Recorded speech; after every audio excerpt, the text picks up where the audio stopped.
enormous amount of money lined up in this area. So whether it's by dealing through policy and legislative change, whether it's coming up with some other safeguard or method to put a wall up around that. At one point, the Great Wall of China kept a lot of stuff out of the other side of that border. Not so much anymore, right? But look at the cost that must have gone in putting that in. Same thing with our technology. The current state of technology, we have incredible safeguards. So the data centers that we have private networks. They're all dedicated lines to us at huge cost, and they're all encrypted. So you can't tap them right now unless you want it, unless you really, really spent an enormous amount of money and time. And by the time you get there, we would have won up that one, because we're monitoring that. We have a cyber crimes unit in Redmond that has 100 people in it, technologists and legal counsels that are there to bring down botnets. They spend all their time focused on that. And there isn't a single company on the planet that doesn't get hacked more or attempted to be hacked more than Microsoft. So we're constantly checking and testing and keeping current on what the latest is and doing all the patch updates. So it's a process we have, and we have a lot invested in that as well.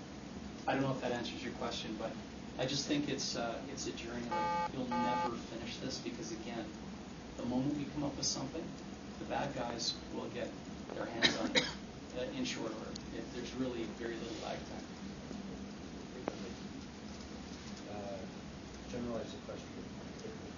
What you described as a security posture suggests that Microsoft is not at least as good as any other organization. Actually, I'm certain that we're better. I'll tell you why. We've been at it just longer.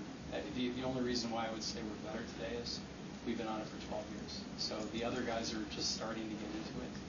And so our investment in this is huge, and it goes through all of our products.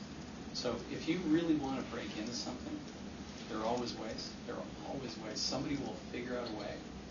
What matters is do you have the processes and the oversight to make sure that you're constantly filling in the holes. Because it's always going to be out there. So you're doing the things that are in your control. Yes. Quantum computing will take encryption out of your. It's one of those events that's going to change the world. Computing world. Again, there's some open debate as to whether it's viable or not. Assuming it happens, it's out of the control of Microsoft, yeah. Out of the control of Google, out of the control of Amazon, and all the other large operators.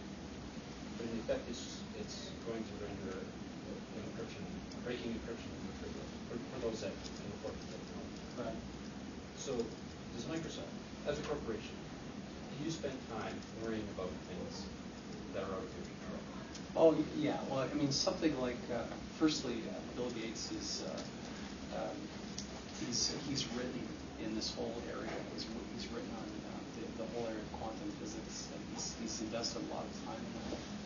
But he's created the whole R&D center, right? So that's got his fingerprints all over it. That's his area of, when he dabbles at Microsoft, that's where he goes. And so I'm sure we've got people that are focused on it. It's just not my subject matter area.